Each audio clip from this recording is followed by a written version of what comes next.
We're on the last two verses of chapter 1. Avidyaya munam mulitayam shrutismritinyayebhyah anantaram bahyam sabhahyabhyantaro hyajah saindhavaghanam vat pragyanaghan evaik atma akashavat paripurnaha ityatraiva eka pragya pratishtha paramartha darshino bhavati na sadhya sadhanotpatti pralayadi bhedena ashuddhi gandho apyupapadyate.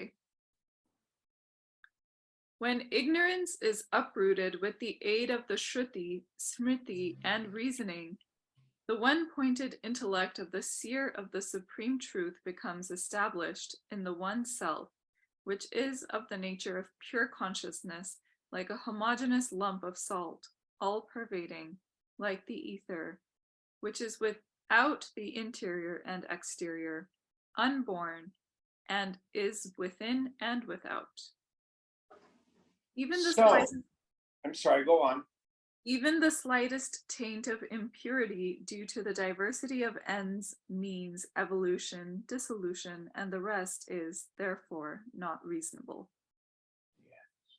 So the doubt that we're dealing with, there are those who approach the guru and when asked the question, who are you, says, I'm Jim, I was born in Long Beach, I'm 74 years old, I'm a man, and I live in Oakland, meaning I'm identified with the body. The second class of student, when asked, who are you, says, I'm a transmigrating soul, and I have accrued merit over many lifetimes, and now have met the guru, and I'm going to strive hard for liberation. And if I don't get liberated, hopefully I will come back in a more auspicious birth and become liberated. So Shankara says both of those viewpoints, even though they are articulated in the scripture, are a partial truth at best. The ultimate truth is not that I'm an individual, I'm going to get glued onto Brahman, or I, Jim, am going to attain some state. What is it that the person of steady wisdom realizes? Chidananda Rupaham, my form is bliss consciousness. I was never born in the first place.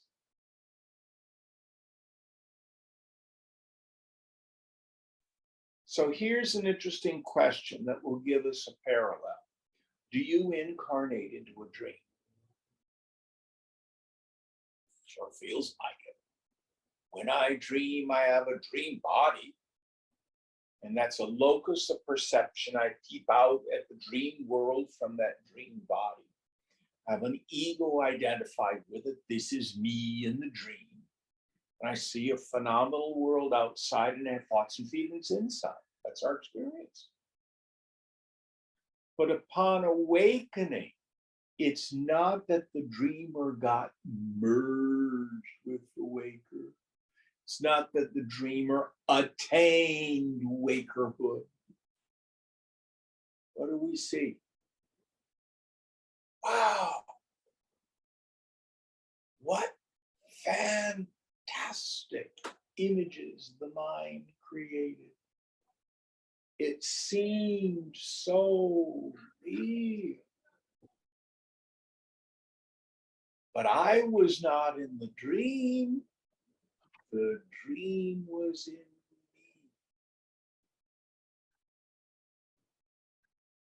So this body, mind, intellect, and all of its issues, programs, struggles, strivings, listen carefully, in the end, even striving hard for liberation is in the very long and very vivid dream of this world.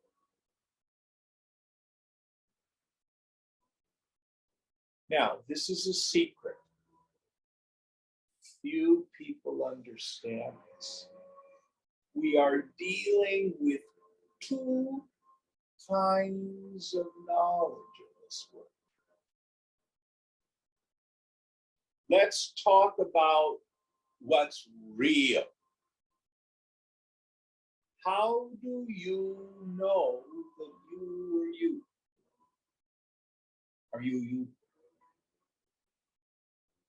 Do you see, hear, taste, touch, smell yourself? No. Do you emote yourself? No. Do you think yourself? Well, Descartes says, I think, therefore I am. Obviously, he wasn't much of a meditator. Quit thinking and see if you disappear. No. So I is independent of the body, the mind, the intellect, even the ego sense, though I watch ego rise and fall. Now, the great cosmic joke is everybody already has this. The most miserable of creatures does not doubt that she is. She does not doubt that she knows. What she knows is her misery.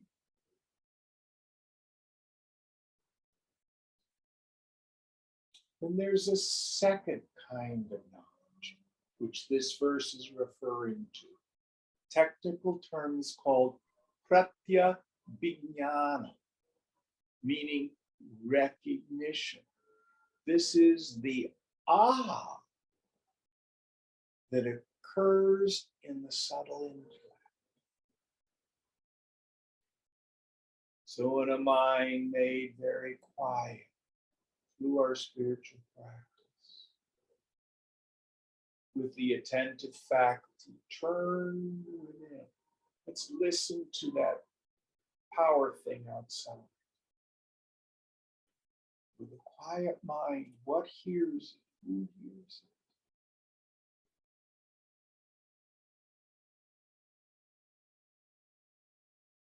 See, it's just being heard.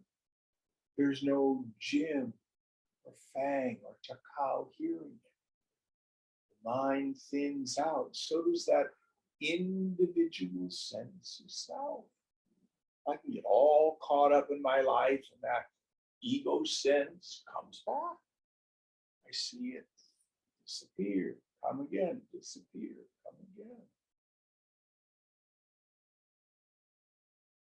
So the firm conviction in the intellect, the buddhi,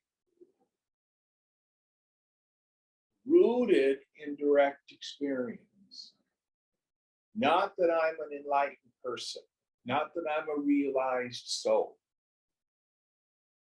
but I am Brahman. And no personal sense of self is real. That is what's called liberation. What is it that the mind does? The mind, actually technically the subtle intellect, reflects on a direct experience. Let me give you an example. Bring your attention to the sensation of the waistband of your trousers around your skin, around your waist. Can you feel that? Your pants loose, your pants tight, just right. Can you feel that? Are you aware of it now? Now, chances are you weren't thinking about it. You weren't paying attention to it. Yet the direct experience has been going on since you put your pants on this morning. So the direct experience is skin on trouser waist. But then we perform a second function, which is we reflect on that experience. With your mind, you can't put your pants on. The other one I like to use is rub your hands together. Rub your hands together. Is it stasis or motion? It's motion. Does it create warmth or coolness? Warmth. All right, so we had two things going on. We had a direct experience, hand rubbing. Then we had reflection on it. Yes, it's motion. Yes, it's warmth. With your hands in your lap, with your mind, rub your hands together. No, wrong instrument. So we have the constant, eternal, direct experience of I. And then the mind reflects on that. Are you a little gray ball with wings? No. Are there any boundaries or edges to you? No. Are you some mind state? No. You have arms and legs and noses and toes? No. What are you? Chidakasha, the space of pure awareness. Doesn't create it. It is not the direct experience itself. It's our recognition. And that's what frees us. Because my problem has been adhyasa, superimposition. I superimpose upon that direct experience all sorts of silly ideas. Main one of which is, I am my body. I have this ailment. Oh, I am involved with this person. I have that job. I acquired this amount of money. I have this particular affliction. All with reference to the body. Or loka, my relationship with the world. Or what I know or I don't know. All superimposition upon the self. Who are you? What are you? Body, not the mind, the intellect, not ahankara, ego.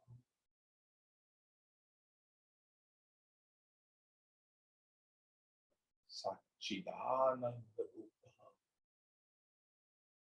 My nature is pure existence, consciousness, fountain, source, all bliss.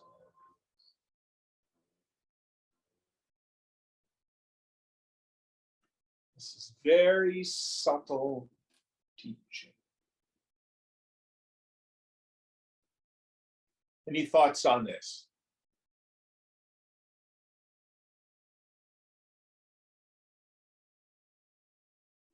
So, Viveka Chudamani, Shankara has this very long section of what we call the negation of the 5 koshas, the 5 sheaths. And at the end of it, the Shishya says, "Oh Guru, having negated everything, there's nothing left. Who am I? What is it then that realizes the self?" And the Guru says, "Very clever are you in your ability to discriminate." Clever here doesn't mean snarky. It means very sensitive in capacity to discriminate. In a subtle and quiet intellect, realize yourself to be that by which everything is known, without which nothing can be known, beyond which there is nothing to know.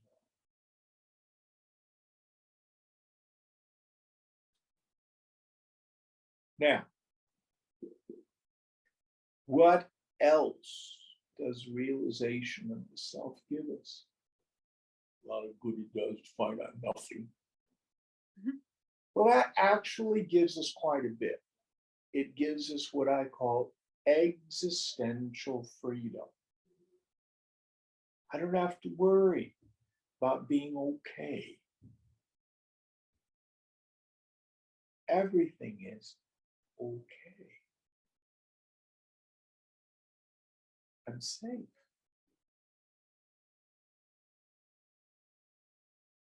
The other thing that it gives us is, finally, I've figured out where happiness is. Ignorance says people, places, things, and conditions. We find running after that is one disappointment after another. Why? Because I long for something that's infinite. And the world is finite and temporary. You go out on a date with someone, "Oh, I think this is the one, this is really working." And 3 months later, "Oh, I'm not sure this is the right one." My mind changes.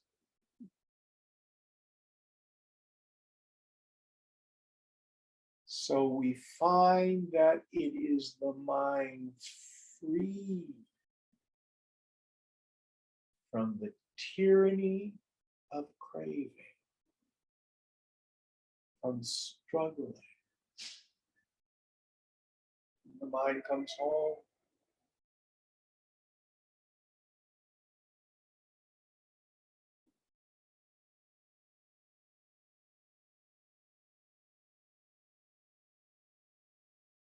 This is what the Master Jesus meant when he said, "I'm in the world.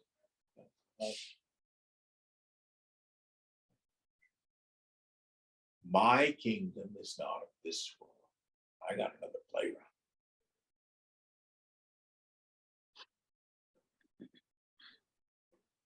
And if we have the great punya, the great fortune, to be able to meet a woman or a man who has retired into the self. Takao and I have both had the great fortune of being able to hang with this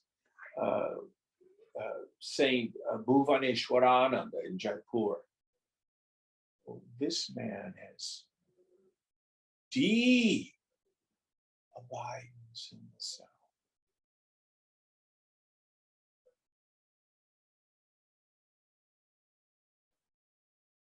So it inspires us, shows us what a human being is capable of. Listen carefully. These post-enlightenment samadhis, how deeply the mind can abide in the self. First of all, there's no end. And if you're struggling for it, then you're not even a man of knowledge or a woman of knowledge. mark of the man or woman of knowledge is they've let go of struggle.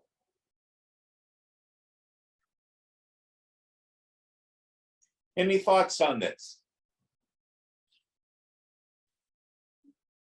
Well, Jim, how do you let go of struggle? See it for what it is. The struggle is always based in an illusion, an illusory understanding of who I am and what the world is.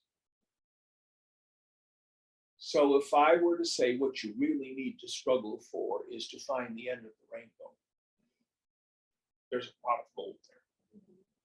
What would you say? It's not true.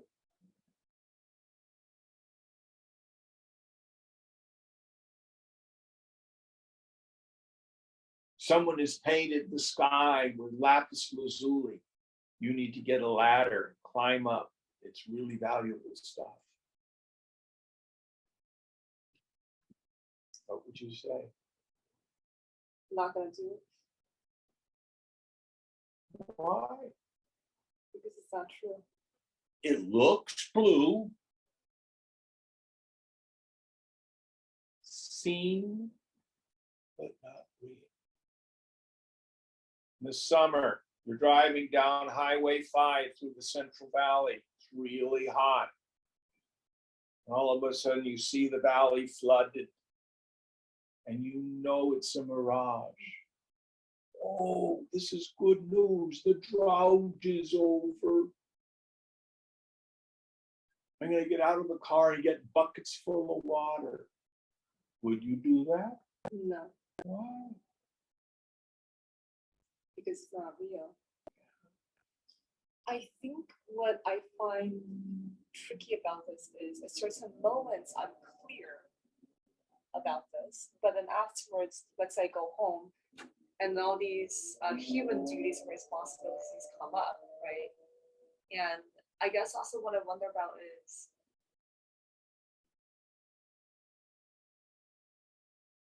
it's almost like in some ways it's easier in a tamasic state because you don't,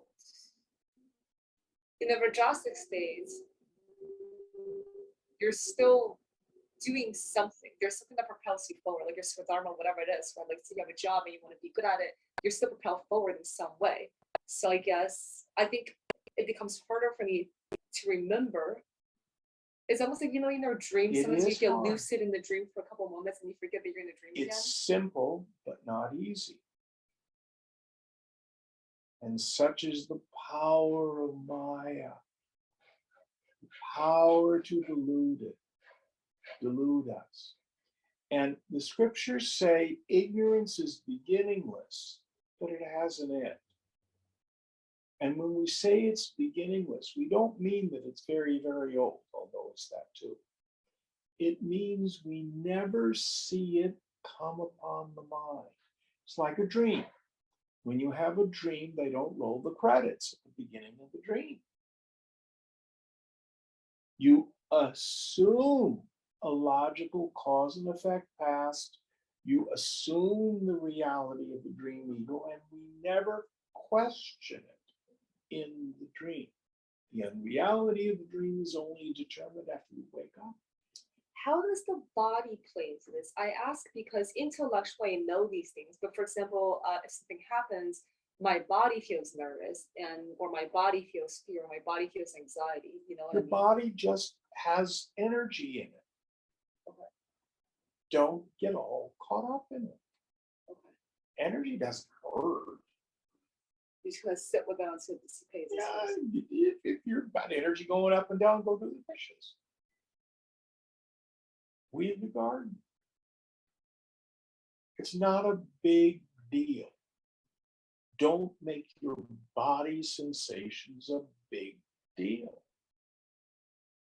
Or what's that wonderful, very high yogic statement? Don't sweat the small stuff. It's all small stuff. Turn the volume level down on everything. Now, at the level of the body, mind, intellect, what you do is play your part in the drama of life. Fulfill your duties. You've got a job, strive for excellence. I have a student who works for Facebook. She's got a high-powered, she's like a product manager, something like that. I was listening to the news. How many thousands of people is Facebook laying off? 11,000. It's crazy. Yeah, it's Yeah. actually crazy. I haven't talked to her. I don't know if she's got a job. I know she's got a mortgage. But this is the world. This is the world. And Shankara says, don't worry. It'll all work out. Your prarabdha will fulfill itself. You'll get your allotted dose of successes and failures, joys and sorrows. But the yogi's peace is independent of the world. Now, Swamiji acted a lot. But if something didn't work out, he just let it go. And if it were successful, oh, he's great. What's right in front of you?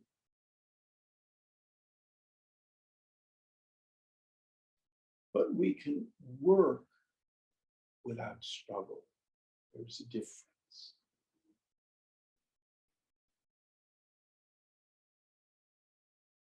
Is that useful? That is useful. Thanks. The hard part is to remember. I think that's the thing. I feel like intellectually I know this, but sometimes even the intellectual knowledge isn't strong enough to counter the Maya, I suppose. Well, and this is the value of continuously staying engaged with scripture, regular meditative practice, coming to satsang.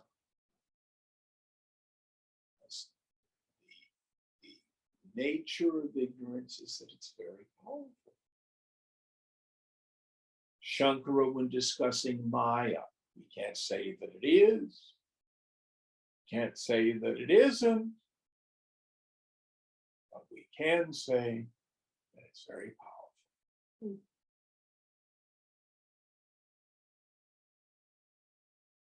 So, in Shankara's qualifications of the fifth student, we normally talk about the four, Viveka, Vairagya, Samadhi, Buddha, Mumukshutva. In the lead up to that, he has some things that are useful, that help with the student to be qualified. One of them is Medha. Medha means a keen memory. The exoteric meaning is you're able to remember verses of scripture. Subtler meaning is we are able to draw to mind with sufficient force the teaching at the appropriate life experience. So frequently, people will come to class and I'll say, what's the definition of santosh? I say, oh, it means contentment. You don't understand it. But then they go home. I can't stand where I live. Oh, it'll be so much better if we buy a better house. Now, what was that word? Gone. See? So it's not just to remember the meaning of the word, the phrase, the shloka, but being able to go, oh, there's my mind caught up in wanting again. Santosha, santosha. Be at peace, Jim. Accept life on life's terms. That's the hard part. I wonder though, I feel like right now I'm just kind of so okay with everything that I've lost all sense of, I guess, what I used to have, maybe some prior ambition. I'm just kind of okay with the job. I'm okay with the apartment that I'm in. You know, I don't really strive for anything at all. And I don't know if that's also healthy, because am I just kind of settling for what is? Like, I don't. I kind of enjoy it if you're at peace. Many people, when all these things start to fall away, feel bored. Boredom is a very high state. I just kind of feel like, what's the point? It's just the same thing every there day. is no I do my point to work, this I- world. Okay, well then. It just is. What's the point of a flower? But then the thing is, I feel like my life doesn't evolve in any way either. It doesn't go forward. It doesn't do anything. I'm just always in the same space. So cultivate abidance in the self. Then you'll have a happiness that's independent of the world. Now, I'll tell you what will happen if you're like me. I tell people God has led me through life by my wallet. Mhm. Because in the end, I have to pay the damn rent. Mhm. I'm not a trust fund kid. And it doesn't seem to be given to me to live in a cave in the Himalayas. You find the paper in there too, you know? I'm kidding. So it means you got to have a job. So you might as find a job where you're of some service.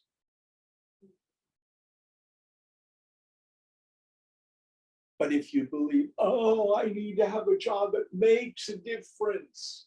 Oh, I need to have a job so I can tell my friends what a great career I have. I need to be able to prove to my parents that I'm more successful than they, you know, all sorts of stupid ego stuff. Then it's pointless. It's pointless. You will do something. But pay rent. Mhm. And if you have certain ambitions, it's fine. Just play with them. I feel like right now I'm just very lazy. I want to have a job where I don't have to work all the time. I know this sounds kind of wild, but I just don't want to spend all day. I haven't worked a 40-hour job in my life. That's kind of where I want to be at. So. Yeah, but it's okay. You'll know. It'll all work out. You don't have to have a business plan for your life. Be at peace.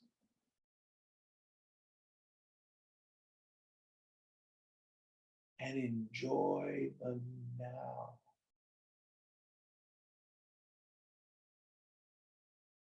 Because you could be hit by a bus on your way to the bar.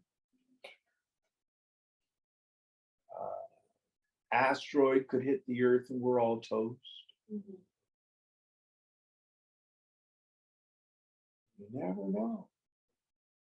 This is it. This is all we get.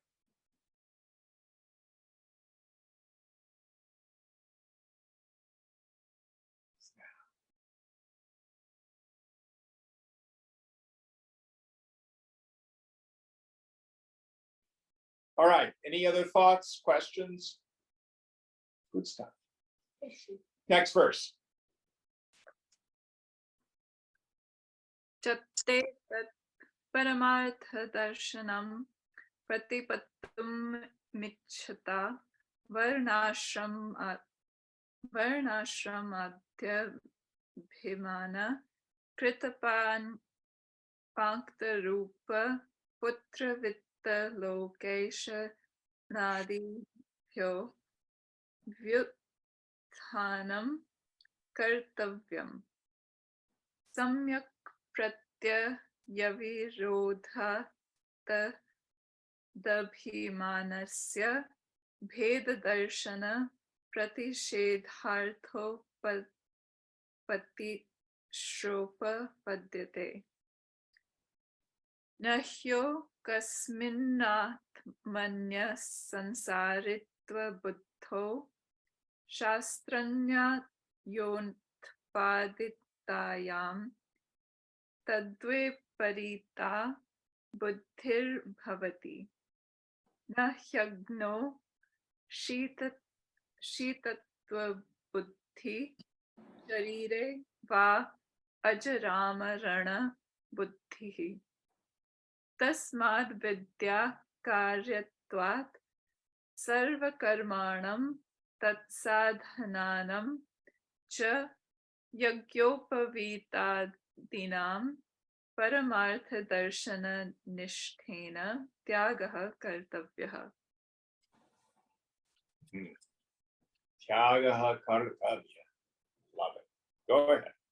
One who is eager to realize this right knowledge spoken of in the Shruti should rise above the desire for a son, wealth, and this world and the next, which are described in a fivefold manner and are the outcome of a false reference to the self, of castes, orders of life, and so on.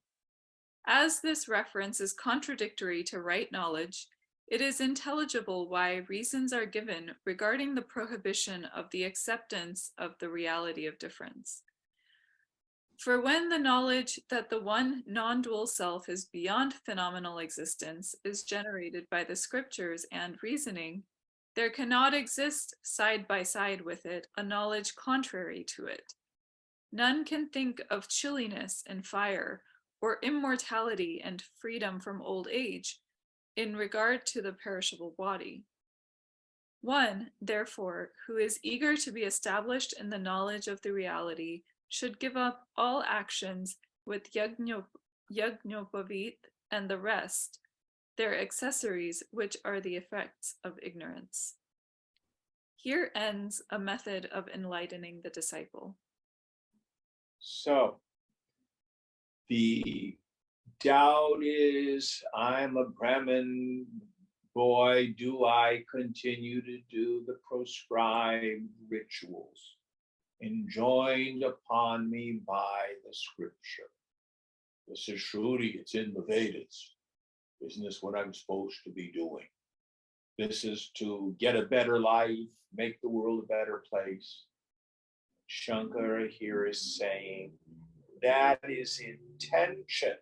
It's contradictory to the highest knowledge.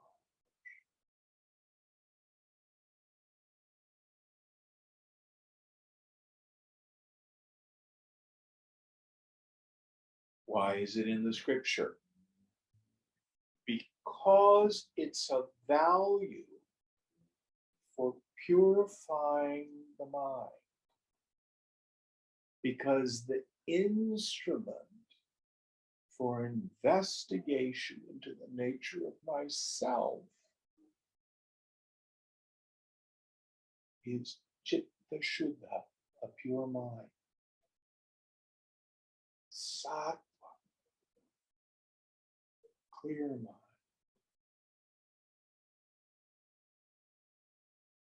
So there are preparatory practices which are of value. How much of them should I do? Can't tell you. Does that mean I should give them all up? Can't tell you. If upon hearing the truth, if your wisdom is not steady, do some more tapas.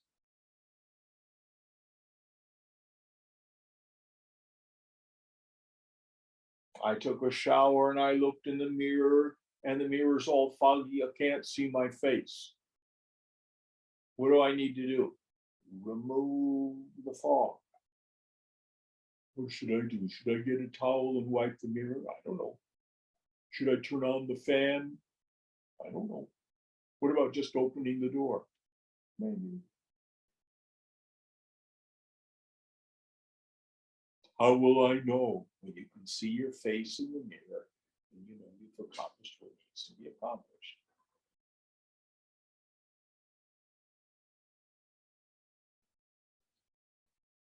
When the mind is pure enough so that you can find the space between the thoughts and introvert the attentive faculty,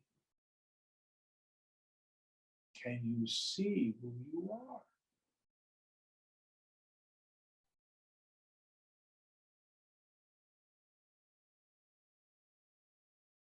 Now, if the mind goes, yeah, but what about blah, blah, blah, blah, blah, blah, more toughest to do. Means that ego sense comes back. Meaning the mirror keeps getting fogged.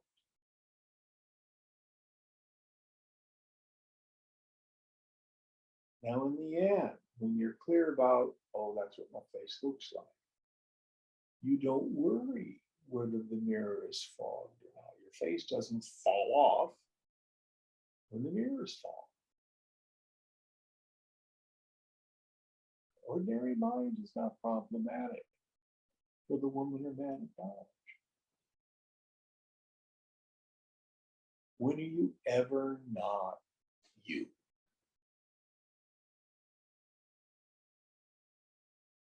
So you're driving down from Sebastopol. Hopefully you're paying attention to traffic, right? Were you thinking about running the whole time? Man, is my lane change safe? Right? Right. Did you disappear? Oh, what do you know? You're always there.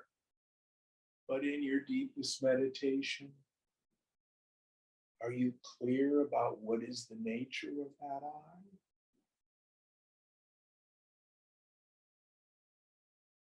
That's a mind state too. Now you were in driving freeway mind state. No big deal. You don't disappear. It's yourself. When are you ever not you? You can't lose yourself. And if you really think, if you really investigate, that self has no beginning. The world keeps changing, but you are a constant factor. And if at any time you bother to look,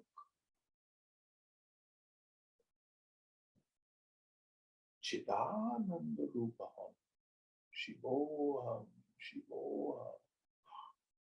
I am of the form of bliss consciousness. I am Shiva. I am auspiciousness. Let me show you. Bring your mind to the sensation of the waistband of your trousers. We did that 15, 20 minutes ago. Has it changed? Did your waist fall off? But you weren't thinking about it. I brought your attention to it again. Doesn't go away.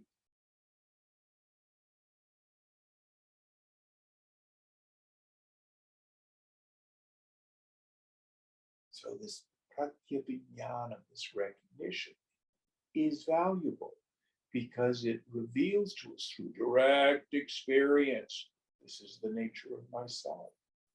But your self doesn't change when you're aware of the world. So you.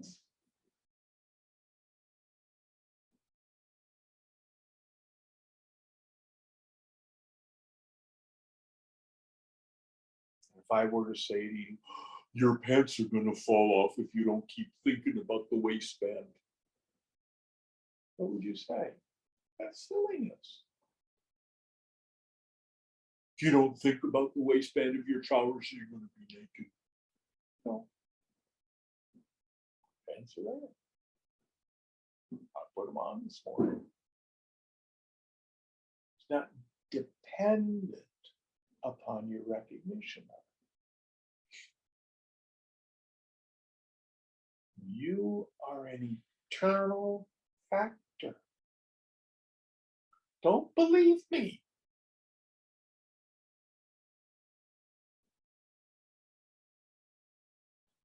And that is the only thing real with a capital R. Meaning never subject to negation. Never does it not be. Never does it change its nature. Infinite. There's no boundary, no edge, no end to I. It never has taint or dirt or form or color or cast. Nirmalam. It never moves. Achalam. It always is Nityam.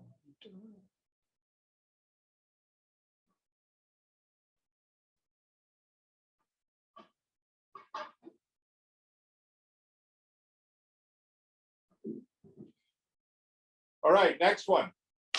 We start the new chapter. Kutastha Yatma Bodha Prakaranam. The knowledge, chapter 2, the knowledge of the changeless and non-dual self. So the word he's using here is kutusta, which is a word that he has borrowed from Gita. Sta tishtati means to stand or be established, be still. We have words like sthanam, which is a post. Stita prajna, steady wisdom. Kuta has two meanings. It can mean a mountain, or it can mean, of all things, an anvil. See, this is the beauty of Sanskrit. There are different ways we can look at it, and both have beautiful meanings. So kutusta can mean still like a bone. Tiny little people up and down. The mountain does not change. You climb up Mount Everest and there's winds of 100 miles an hour and things are blowing all over the place. The mountain is still. Kutusta. Or you can think of kuta as an anvil. So if you're a cooper, who knows what a cooper is? You make wagon wheels and barrels for barrels, or hoops for barrels. So there's your anvil. Heat up the metal. Anvil does not change. Or you're going to make a sword. Take the steel. Anvil does not change.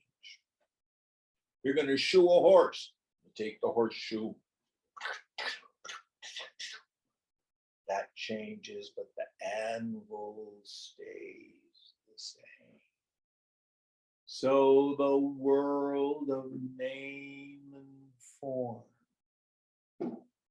are like the barrel hoop, the wagon wheel, the sword, or the horseshoe. But you are like the anvil, still.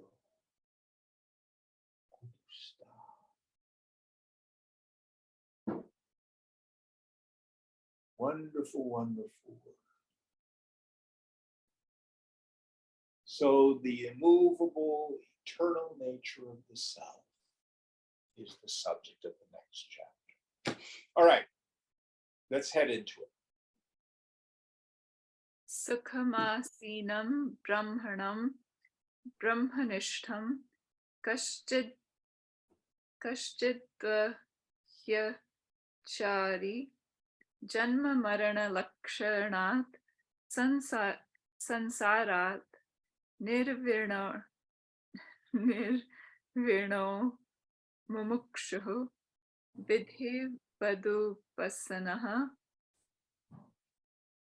papracha bhagavan katamaham sansaran mokshitye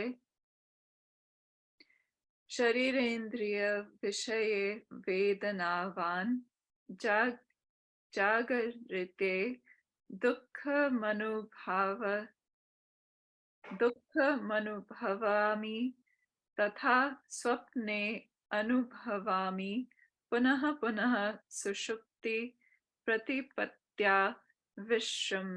vishramya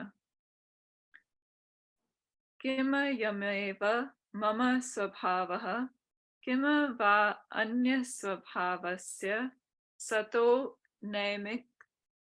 naimittika iti yadi swabhavaha na me mokshasha स्वभावस्य वर्जनीयत्वात् अथ नैमित्तिकः निमित्त परिहारे स्यान्मोक्षोपपत्ति.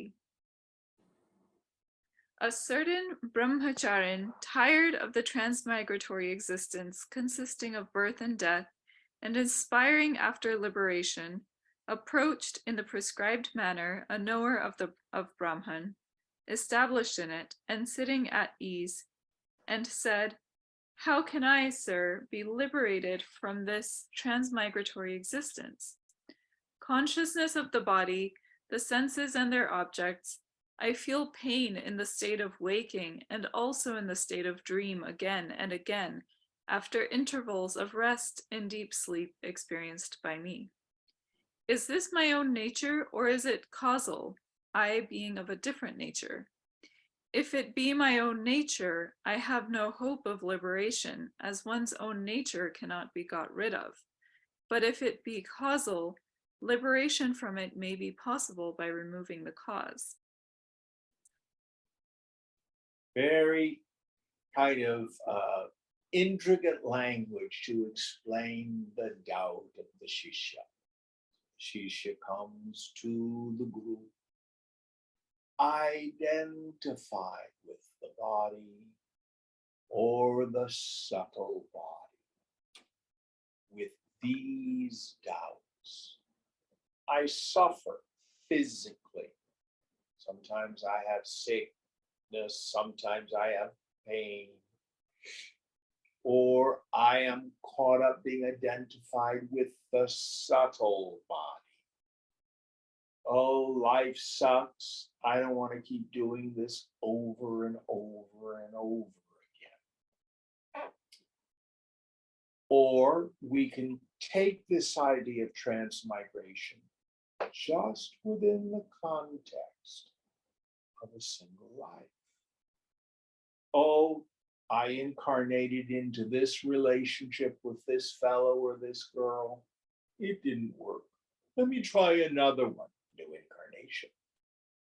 Oh, it didn't work. Let me try another one. New incarnation. Or I incarnated into this job. Oh, problems here. Da, da, da, da, da. Maybe a better job. New incarnation. Or the house. Or the wardrobe, or gaining weight or losing weight. So it's all talking about this notion of I'll be happy when, it'll be better if. Now, the ancients would say all your problems that you have are caused by the papam, the sins that you accrued in prior lives. Well, we have the same kind of understanding today. It's your family of origin. You were traumatized by mummy. You were abused by deadbeat. You had an alcoholic uncle. Same idea. The cause of my tribulation is something in the past. So the doubt of the Shishya is this just the way it is?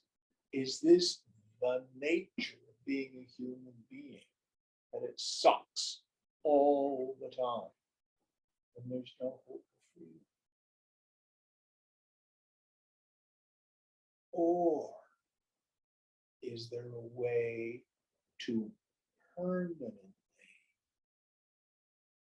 be free from transmigration? Listen very carefully here. We're sitting here in the living room and we hear traffic going by. If your mind is, I can't stand the sound of the traffic, make the traffic stop. Good luck. But if we find a place in ourselves where, oh, I'm just not going to pay attention to it, and focus on what goes on here. The traffic has stopped and not stopped. So we do not approach the spiritual life with the idea transmigratory existence sucks. I can't stand the world. I need to get out. Rather, what if it's going to be like this for the rest of eternity? How do I find peace? How do I find freedom? This is being Jiva Mukta, liberated while alive.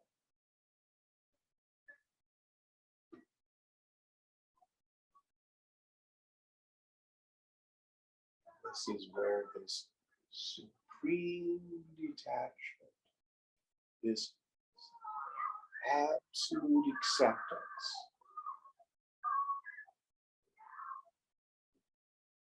so, all right. Next one. Tam Guru Vacha Srishtu Shrinu Vatsa Na Tavayam Swabhavaha Kintu Naimik Dikkaha. The teacher said to him, listen, my child, it is not your nature, but causal. So the answer of the Guru is no, your essential nature is not to be a mortal body caught up in the world of coming and going, ever suffering. It's not true. Going on. Iti uktaha shishya uvacha kim nimittam kim va tasya nirvartakama ko va mama swabhavaha yasminni mitte nirvartite naimikta ka Haimittika bhavaha roga nimitta nivrittavipa rogi swabhavam prapadyeti. Told thus, the disciple said, what is the cause? What will bring it to an end? And what is my nature? That cause being brought to an end, there will be the absence of the effect. And I shall come by my own nature, just like a patient who gets back the normal condition of his health when the cause of his disease is removed. Yes. So, if you're sick, what's the cause of it? I ate the wrong food. My humors are out of balance, I've got an infection, take the medicine, get rid of the cause of the disease, and I'm okay. Likewise, what is the cause of my experience of my life is problematic? What is the cause of my experience of the tyranny, suffering? Can I remove that cause and then abide with my own real nature?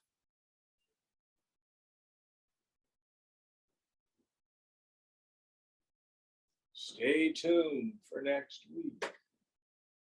Same bat time, same bat channel. See you at the end.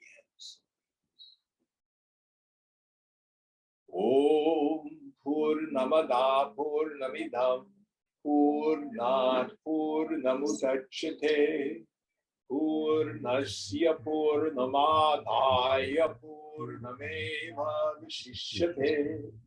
Om Shanti Shanti Shanti. Hari Om. Sri Guru Pyo Namaha.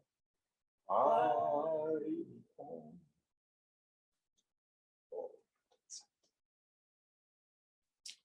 Okay, we'll end a little bit early because I want to be able to go into what the answer is in depth. Any questions, thoughts before we log off?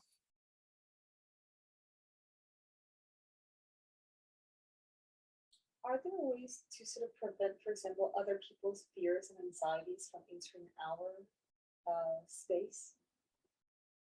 What you want to do is understand that mind itself is not real.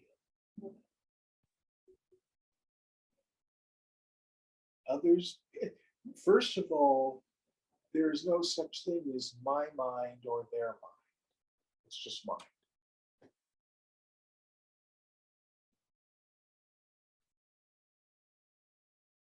So if I go over here and I go, it's not you.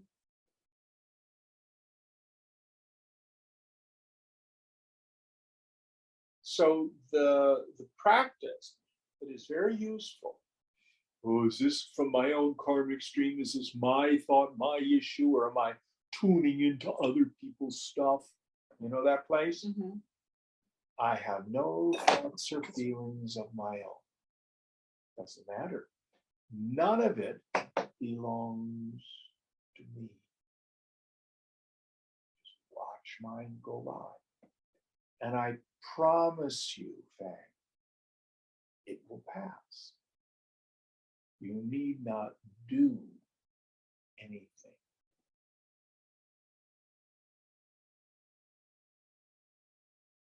You ever had the TV on, the news, and you're going around the house, you know, you're doing some work, housework, dishes, stuff like that, and it's just going blah, blah, blah, blah, blah in the background? Yeah. Let your life be like that.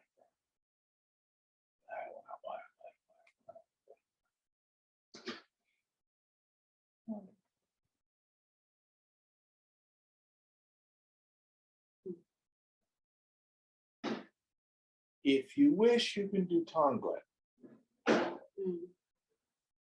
I like the slogan, the awareness of suffering is an invitation to prayer. But make sure that you're not doing it because you are upset.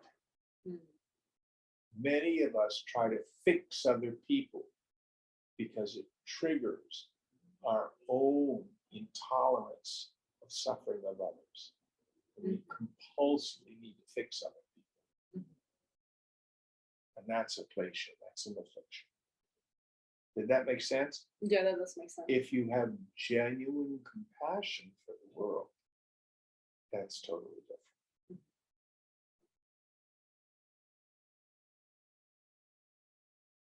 All right, any other doubts, questions, thoughts?